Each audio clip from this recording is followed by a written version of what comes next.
welcome back. I'm Di, and today I am bringing you the start of my August vlog.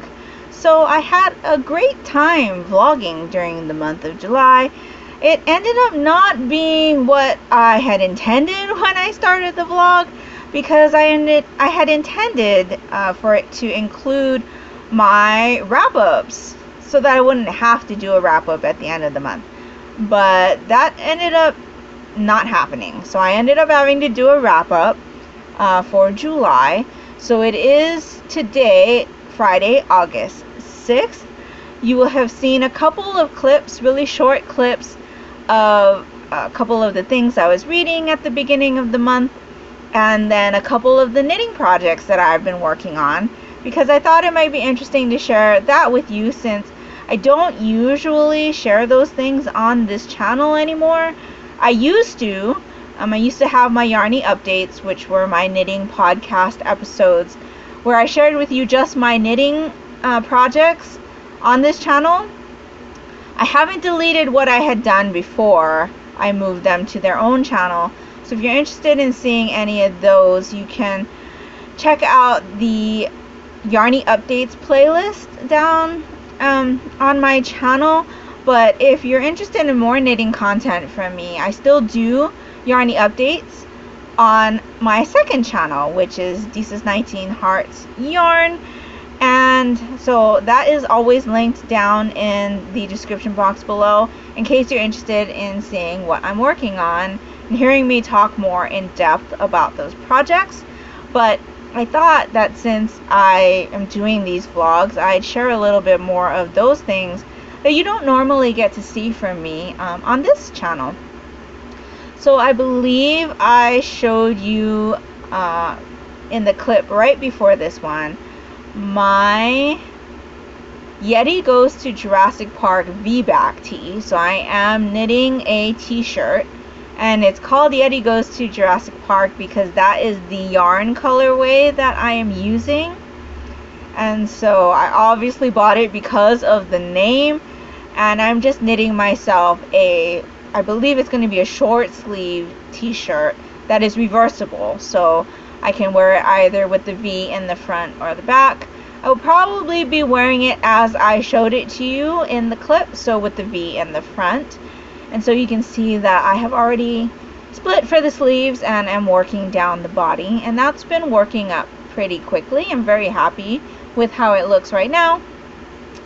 The other thing that I showed you were a sock that I was working on, because it is the second sock week, which is kind of like a knitting community thing, where sock week is hosted by this channel called Knitty Natty, or Natalie is her name, and she always runs a knit a sock in a week challenge on her channel during Shark Week of the year. So last year was the first time I participated, and so this year was the second time. I already had finished my sock for Shark Week, and then there was so much interest in having a second round that she decided to go ahead and do a second sock week. So instead of working on one sock, just like a new sock, our objective is to try to finish a pair of socks. So that could be one that's a work in progress, or one that you cast on and you never really worked on, or something like that. So I decided to go and finish a second sock to a pair that I had started in March, and I actually finished it yesterday. So here are my socks. And so these are the Weatherby socks by Ramona Lee, and it's a free pattern, and it kind of looks like this. I don't have a blocker with me because I'm not filming an actual podcast, but this is what my sock looks like. So I do have the two, and now I have a completed pair of socks. Really, really happy to have that done. I had actually test knit that for the designer, and so for the test knit we only had to do the one sock. So I did that. I had finished the one sock. I cast on the second one, and I did like 2 rows, and it lived in my project bag. So I'm glad to have those done. And so second sock week is in the books. I just need to go ahead and post those to the finish line thread and maybe win a prize. We shall see, maybe not. I'm probably the most unlucky person that you will ever come across in your life. But yeah, I do like to enter things like that though. I don't always, just because I am usually so unlucky that I'm like, what's the point, right? But I do try every once in a while. So since I did finish those socks in time for the end of that challenge, I'm going to go ahead and post it anyway, because it is nice to see what everybody's worked on, even if you don't win, right? And it's nice to participate. There's just this feeling of like camaraderie, and everybody's like rooting for you, and there's, you know, positive vibes going on, and it's just a really nice feeling. I don't know. I'm getting off topic. This is a book channel, right? So I have some haul to share with you. But before I do that, let me just update you on my reading. And so I have finished a couple things already during the month. I'm still not sure what I'm going to do about my wrap-ups. I'm thinking maybe I'm going to do a separate wrap-up vlog. So to vlog my reviews and then just compile the clips at the end. But I will tell you just short general thoughts about what I have read. Not going to give a summary or anything like that though, and then I'll let you know what my star ratings were for these as well. So the first thing I finished was Bleach Omnibus 3 by Tite Kubo. This one has volumes 7, 8, and 9 in it. So this one is on my like continuing project where I'm doing a read a watch along with my daughter. So I finally finished this omnibus so I can give it to her so she can read it. So then we can continue watching the anime. But I really enjoyed this one. I ended up giving it 5 stars.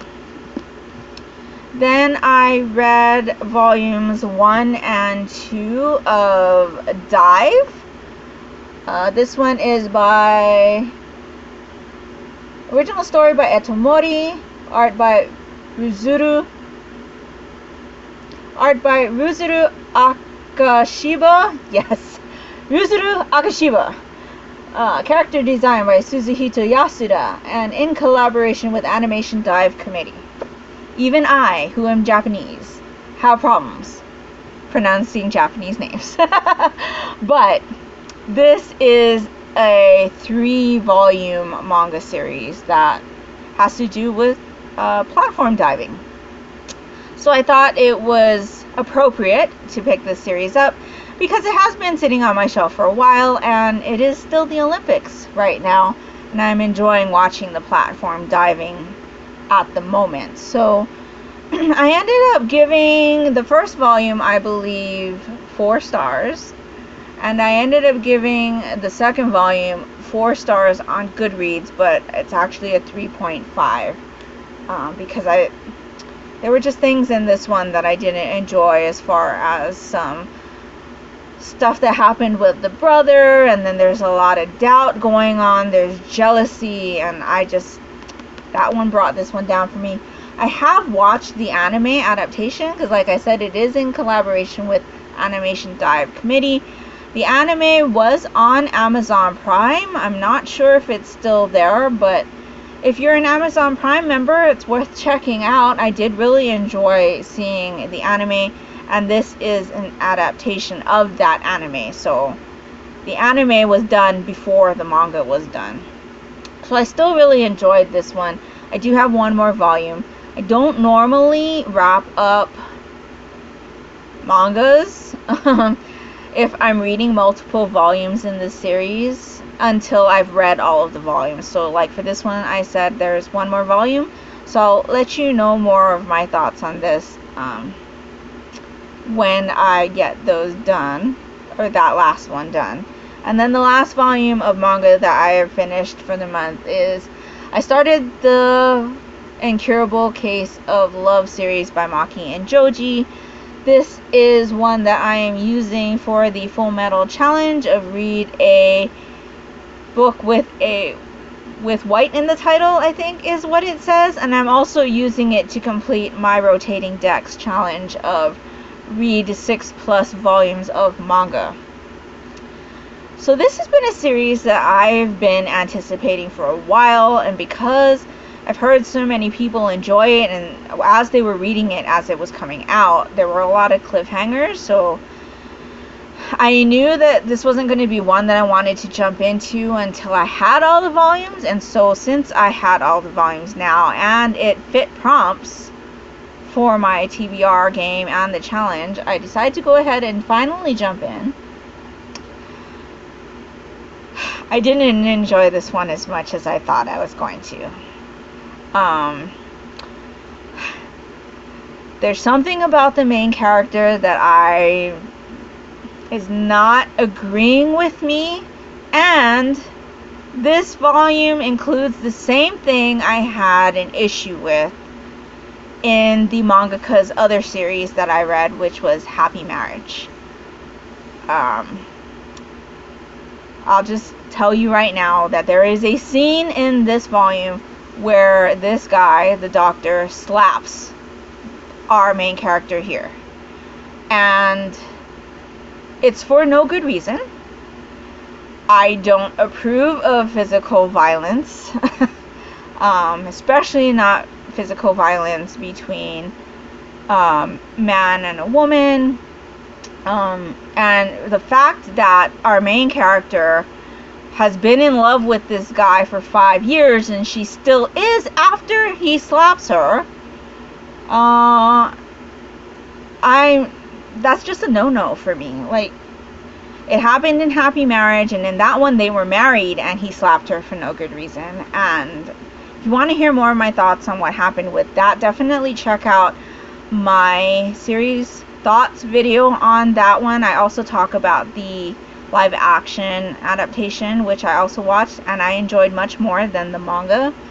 I'll link that down in the description box below in case you're interested. But I was very unhappy reading this one. In fact, I read it last night, and there are a lot of things that are rubbing me the wrong way. It's unfortunate because this is a series that I've been looking forward to reading, and right off the bat, one of the same things that bothered me about the other series I read by her happens here as well. So I don't know. I will still continue the series because I do own all of the volumes. But right now, I did rate this one 3.5 stars. There were things in here that were interesting in regards to the patients that she's working with, and some heartbreaking stuff as well. But certain scenes in here just got on my nerves. So that's that one. I'll talk about that more once I finish the whole series and everything like that. So that's pretty much all I've read up until this point. Yesterday I did start the Book One Cozies Club selection, which is Poison Pen, first book in the Forensic Handwriting Mystery series by Sheila Lowe. So I did start recording the chapter by chapters for this. This is a cozy mystery because we are dealing with an amateur sleuth. She's a handwriting analyst, but she's not an investigator. So it does fall in the realm of cozy mystery as far as amateur sleuths go, but the content in here is much grittier. Now, I'm not new to gritty mysteries. In fact, I enjoy more grittier mysteries. I can handle gorier stuff, but I know a lot of people who read cozies read it for the non-gory stuff, less gritty content, and no cussing. And this one has cussing. It has content that is much more serious in it, and yeah, so I definitely let people know in the Goodreads group that this had that based on the 6 chapters that I read for the chapter by chapter I recorded yesterday. But so far, I'm doing pretty good with this one. I'm interested in what's going on. There are a couple things that bug me here and there about our main character, and some things that happened at the victim's funeral, as well as the fact that we're literally dropped into this story on page 1. There's like no introducing your character or anything like that. But I'm interested to see what comes in the next 6 chapters, which I'll be reading for the chapter by chapter today. And yeah, so that's pretty much all I've got going right now. I haven't continued with Magic Bites yet because I wanted to get some manga read for the Manga Olympics, and check some of those challenges off. So all of that manga is going to the Manga Olympics readathon. And so I'm glad that I'm able to at least get some of that done. I will probably continue to read manga through the end of the Olympics just because I'm participating in that readathon. I want to make the most of the time that I have. And so, yeah, that's pretty much all I have to talk about the books that I have read so far. Now, I told you I had some haul, so I have it over here. There is a story that goes along with this haul. So about 3 weeks or so, no, further than that, maybe about 4 or 5 weeks ago, I put in a couple orders with Thrift Books, which is a used book website.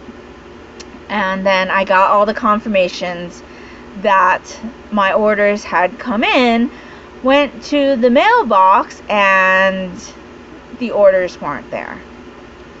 So we checked with our park manager, because I live in a place where all of the mailboxes for all of the residents in the area are in one place, so we don't actually have mailboxes in front of our individual homes. So we went to go check with the manager of the park to see if somebody had mistakenly gotten our packages, and nobody had turned them in. Nobody had said anything. And then we come to find out that we have a new post office person. It's a man who's delivering the mail to our residents right now. Before we had a female, but she retired. And so they replaced her with this new guy, and he's just been jumbling up everybody's mail. So the mail's been going to the wrong people.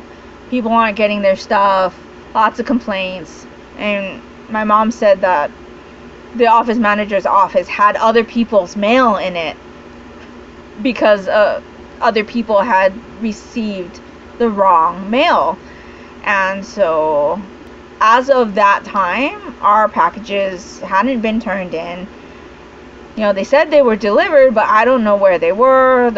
We checked at the post office and filed an investigative, inquiry, and they couldn't find the packages. Well, today, they were in my mailbox.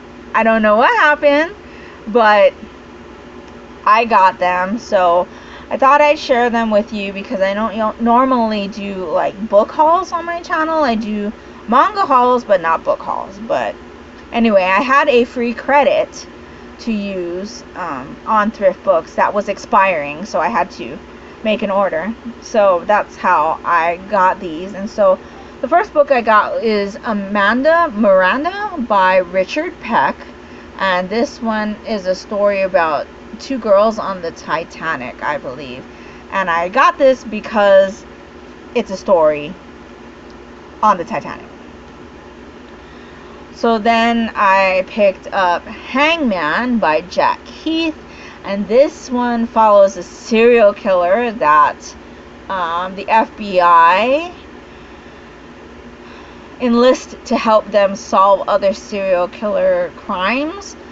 And in return, I believe the serial killer that's incarcerated is rewarded with other inmates to eat, if I'm not mistaken.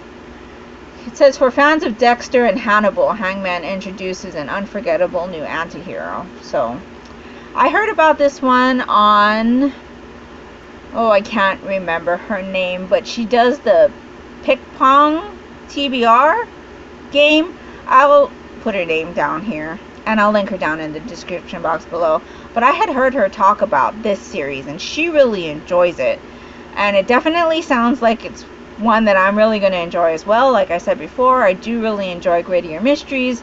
I'm not afraid of the gore and anything like that, so I'm really interested to see what I think about that one.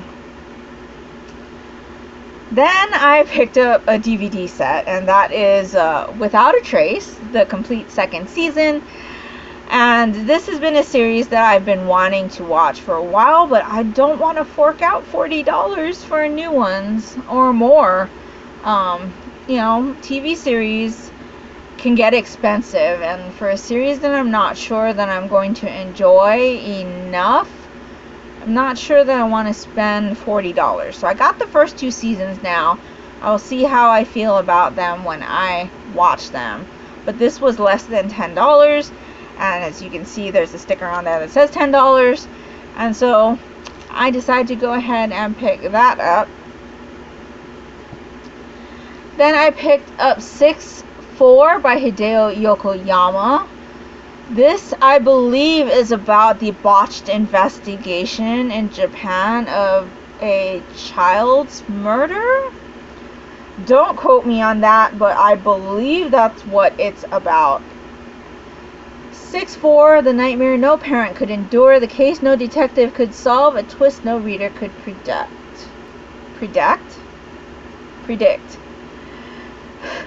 So it says she's kidnapped. It doesn't actually say she's murdered. And it does deal with the botched investigation and somebody that looks into it 12 years later. So it's very interested in this. I can't remember whose channel I heard this one about from. But I definitely didn't expect it to be this big. So that was very shocking to me. This one has an appendix, or it's a question and answer section, but this one is 635 pages. So I've been really interested in trying to get into more stories set in Japan written by Japanese people. So more translated works by Japanese people, I guess. And so this one is one that I really found intriguing. And then I picked up Ink and Ashes, which is by Valen E. Mayatani. She's one of the co-authors of the 7 Deadly Shadows, which I read a couple months ago and really enjoyed. This one follows a girl who finds out after her father dies that her stepfather and her father knew each other before, but she can't understand why this was never told to her. And then she finds out that her father was a member of the Yakuza. So that is that one. So those were the books that I picked up from Thrift Books, and I'm so glad that they finally ended up in my mailbox, because I thought I was never going to see these again and would have to reorder them. And so I'm super excited to have these. The last thing that I just received today was an order of candles. These are bookish related. So I had heard about this company called Kindness and Candles from Bookishly Nerdy, I believe is her channel name. I'll link it down in the description box below again. She had done an unboxing video because she has recently really enjoyed candles from this one maker and has become a street team person, or brand rep, I think that's the term. And so she was sharing, all the candles she got, and she said that she really enjoyed the fragrances. And so I thought, you know what, I'm going to check this company out because I do really enjoy candles. I used to work for a candle company when I was living in Hawaii.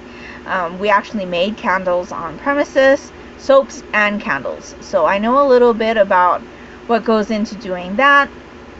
And I'm always looking to support a small business if I can. So let me put the books away. I'll grab the candles and I'll show those to you really fast.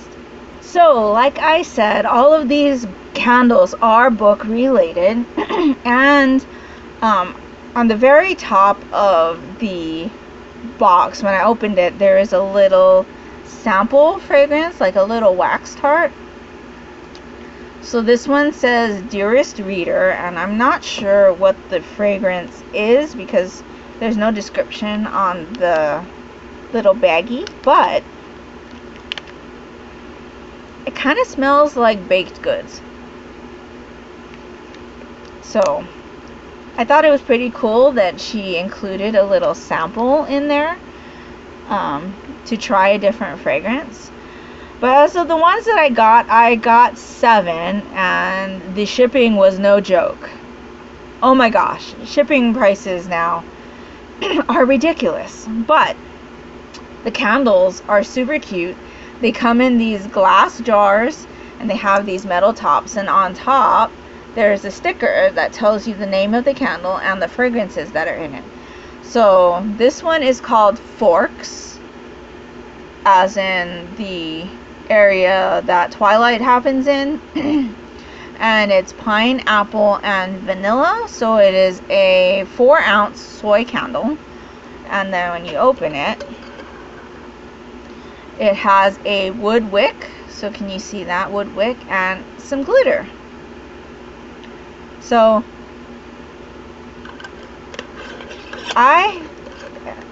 it's hard to purchase candles just based on fragrance because you're not sure like what the most dominant scent you're gonna get on the candle is, especially when they're just listed like this. So for this one, I was really interested in the pine fragrance, but opening the candle, it smells more appley to me, which I don't hate, but I was hoping for more pine on this one. I still really like that one.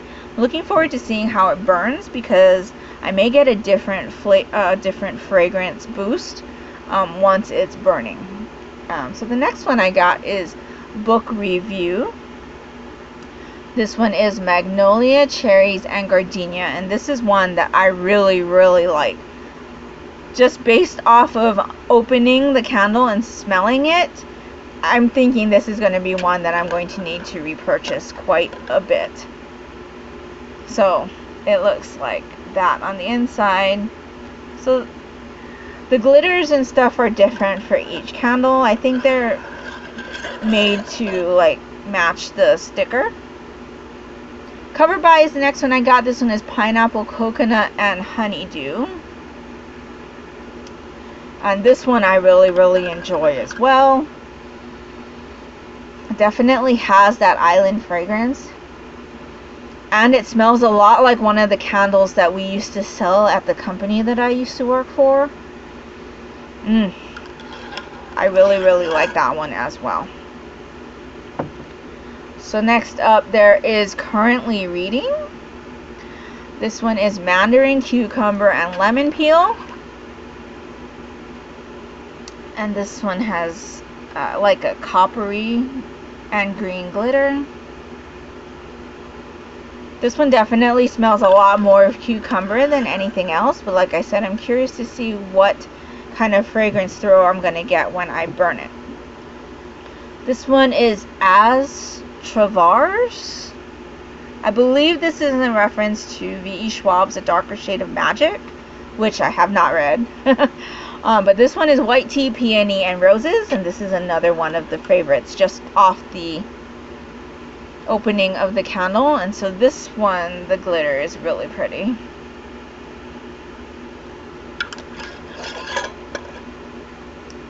Two left. So then I have St. Vladimir's Academy, which I believe is Vampire Academy, which I've only read the first of that series, and I've read it twice, intending on continuing the series, and I just haven't. So at this point, I'm going to have to read the first one again. But it's definitely one of those series that is on my list of things to read and things that I want to read. This one is Lemon, Ginger, and Pine, again with that pine. This one smells like something that I've smelt before, but I can't figure it out. I think it might be one of the essential oil blends that I've smelled. But this one has green, 2 types of green glitter inside. And then the last one I bought was #wrap-up. So this one is fresh cut grass, mint, and eucalyptus. And for me, just based on opening it, it just smells like grass. I'm hoping to get more of that mint and eucalyptus smell when I burn it, because that's really what attracted me to this one. But I'm very happy with how these were packaged. There was lots of packing peanuts inside the box. Each of the containers were wrapped in a heavy brown paper, like the kind that you'd use for like, I guess, meat. Thicker though. And they were all taped, and they were separated from each other, so no chance of the candles clanking together. And I'm just very happy with the service too. She's in Arizona, I believe, and the shipping was expensive because they're candles, and it was 2-day shipping. That was the cheapest option. I understand why. I mean, it's so hot.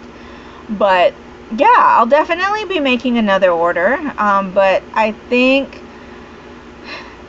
I will have to do more fragrance, like testing with wax melts instead of the full-on candles, because like these are really heavy, and like I said, the shipping was really, really expensive. The shipping was half what the order of the candles was. So yeah, not too happy about that, USPS. But thank you for giving me my packages from Thrift Books. So yeah, this was a long segment. I have filmed 2 other videos today, so I've kind of filmed myself out, but that'll do it for today's wrap-up, and I'll probably be back with you in about a week's time to check in again. So that'll do it for me right now. I'll talk to you later.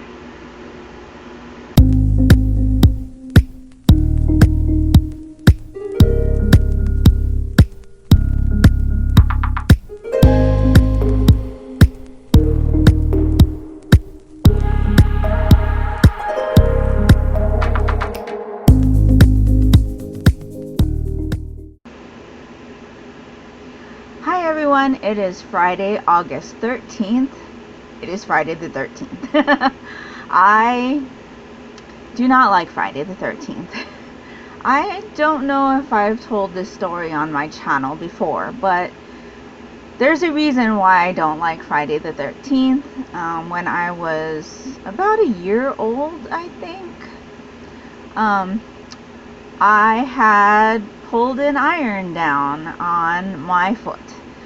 That was Friday the 13th, and so I do have a scar, but yeah, ever since then, Friday the 13th has not been a very good day for me, and tradition continues.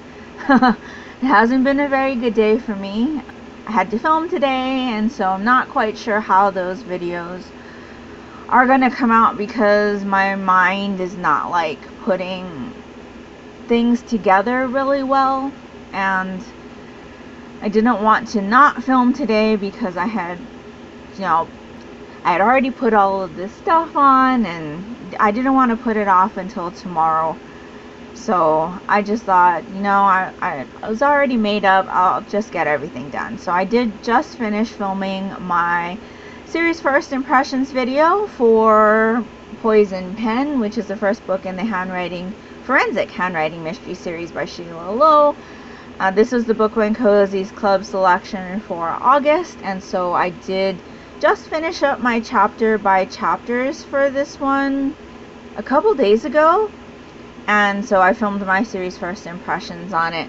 I gave this one 4 stars. I haven't actually logged in my rating for this one on Goodreads yet, because I try to wait until my first impressions video goes up, just so that nobody really knows until that video has posted what my thoughts are on it, unless you've listened to the chapter by chapters and read along with me.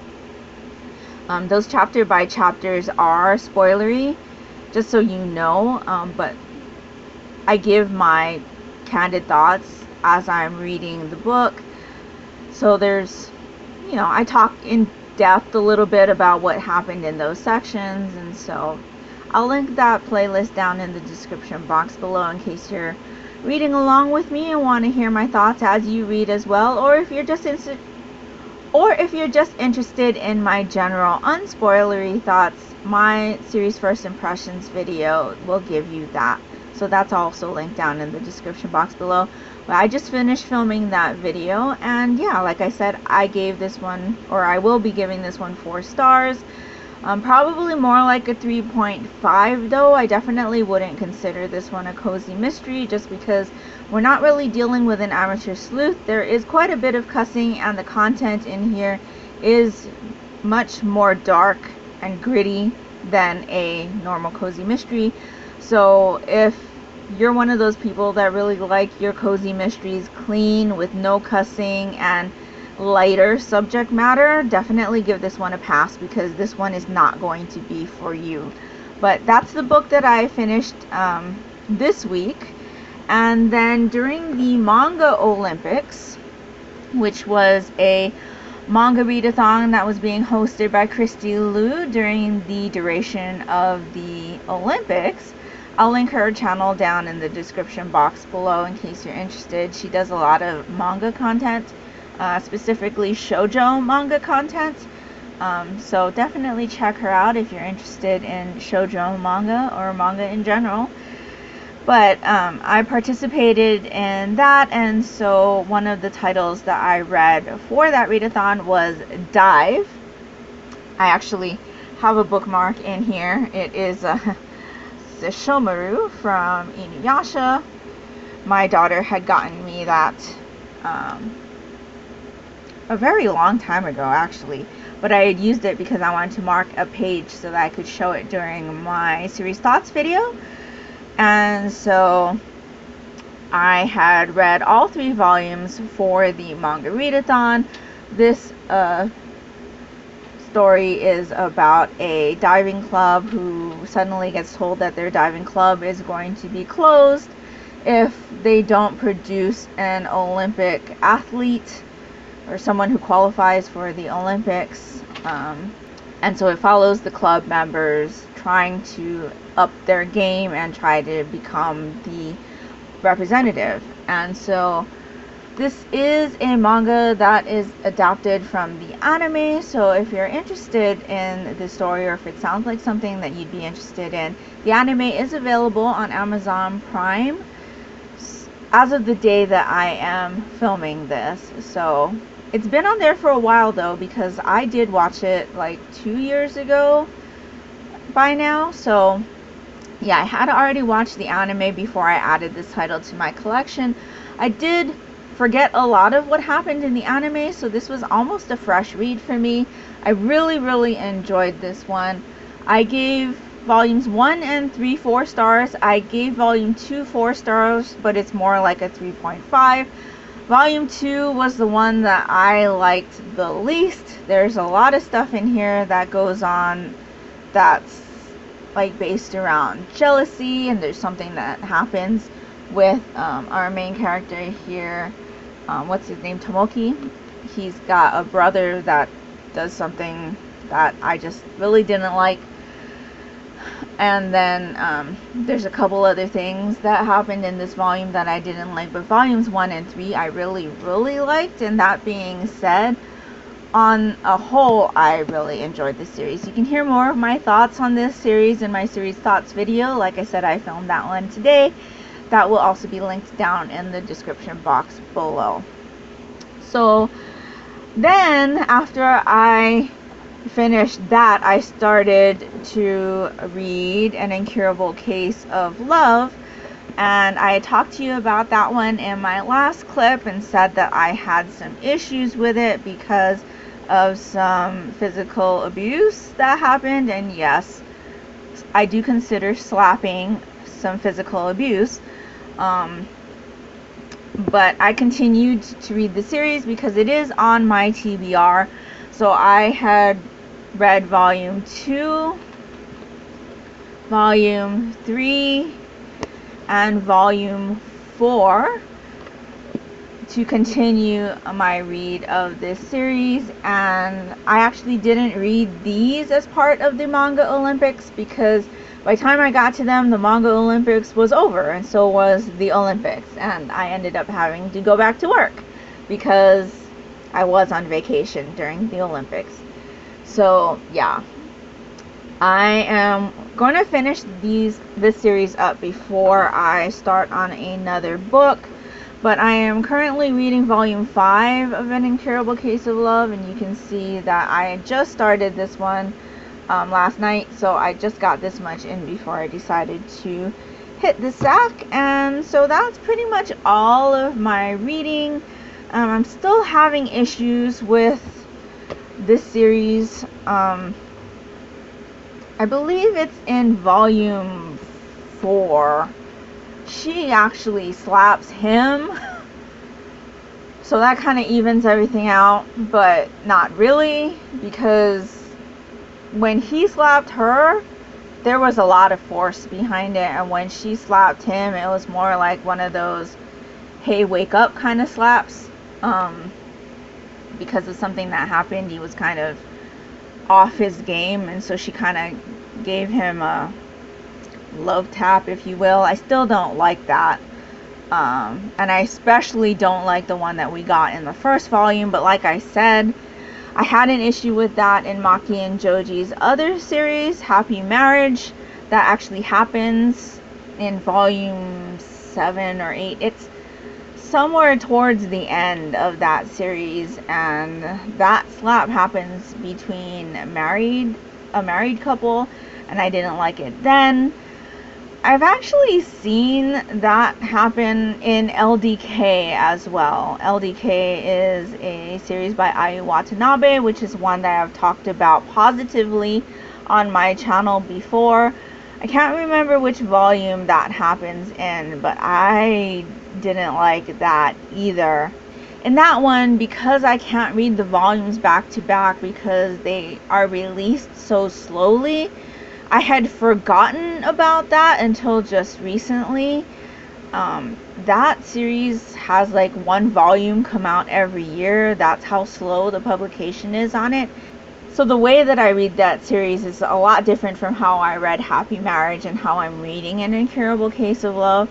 And so I had forgotten that a slap had happened in LDK, which really irritated me at the time, because in Happy Marriage and An Incurable Case of Love, we're dealing with adults, and that's happening between adults.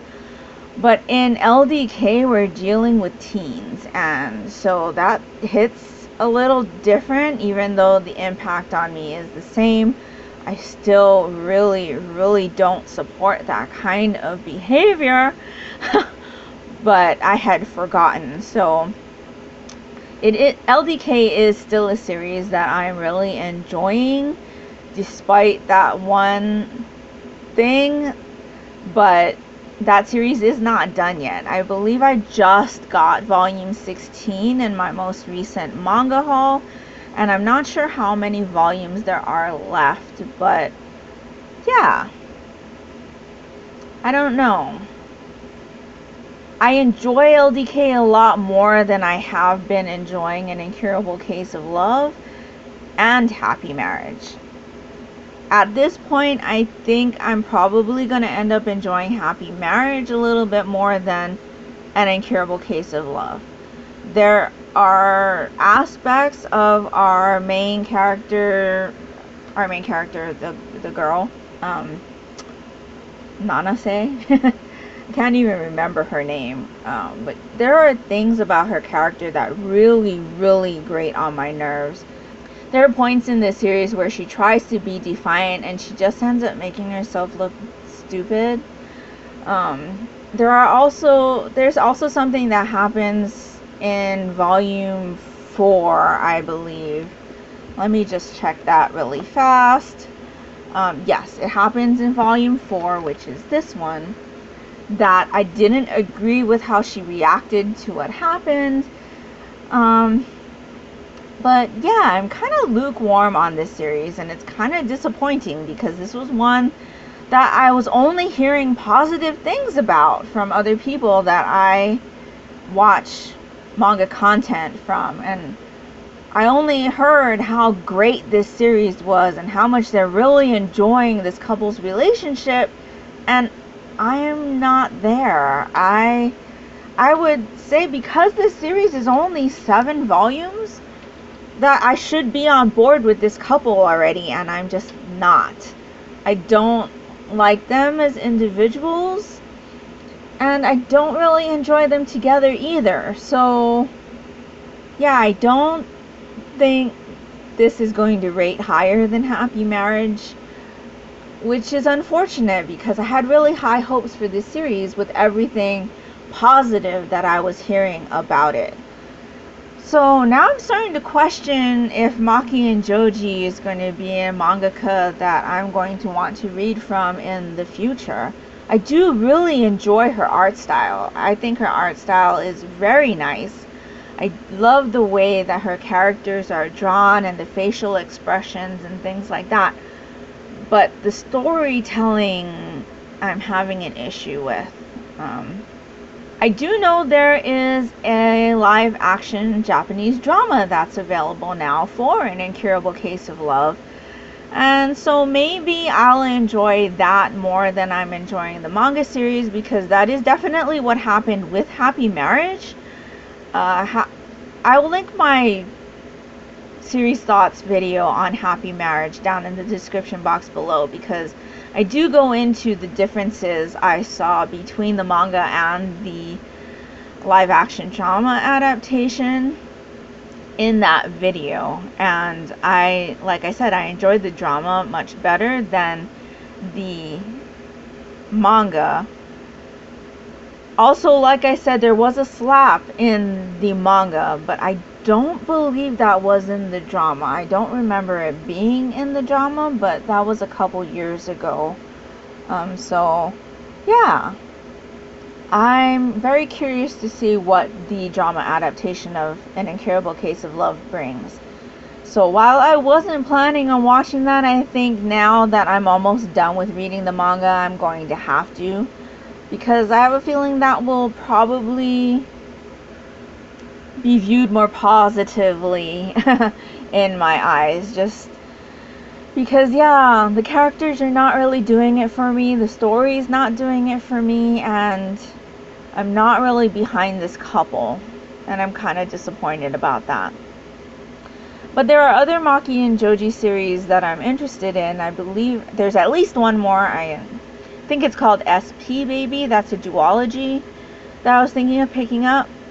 And I've heard only great things about that as well. So, yeah. If you've read SP Baby, but have also read An Incurable Case of Love or Happy Marriage, or both, let me know what you think about if I'd enjoy SP Baby or not. Because, yeah, I'm kind of disappointed right now.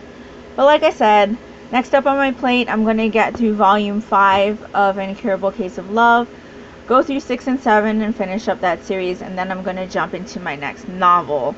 Also, the Choose Your Own adventure readathon, which is being hosted by Chelsea Zhao. I'll link that down in the description box below as well. We'll be starting on Monday. That one is going to be very prompt heavy, so I'm not going to be able to know what to read for that readathon until I get my first prompt. Anyway, it is Star Trek based. I do have an idea about which character I'd like to go with, but without knowing what the prompts are for each character, I'm not set on that character yet, and I'm not even sure that that character is going to show up. It is one that is on the Enterprise, so maybe. I mean, he's featured heavily, but I'll just tell you right now, I'm probably going to choose Scotty if he's available. If not Scotty, then probably Spock. But yeah, I have no idea who's going to be on the lineup. I'm not sure how many there are going to be on the cast crew lineup. And each one of those people are going to have a prompt. There's a lot of things that are kind of going to be new with this readathon, so not being able to choose my book for that beforehand and not really knowing if any of the books that I have on my TBR are going to fit that readathon is kind of stressing me out a little bit, to be honest. But I'm going to try to do a separate vlog for that, but I'll include some of the clips in this one while I do that readathon. That is a week-long readathon, so it's not a long one, and I believe there are 3 prompts, so hopefully I can double up the prompts that I get into 1 or 2 books instead of having to read 3. But like I said, we'll see. We're playing it by ear. I'm trying not to let it stress me out, but that's where we're at right now. So that's all of an update that I have for you at the moment. I will probably be back with you on Thursday the 19th. That's the day that we have our manga book club at Barnes & Noble. So I'll be there again, probably perusing the shelves. And you're probably going to see some more manga shelf content there. But that's all I've got for today. So I will talk to you later.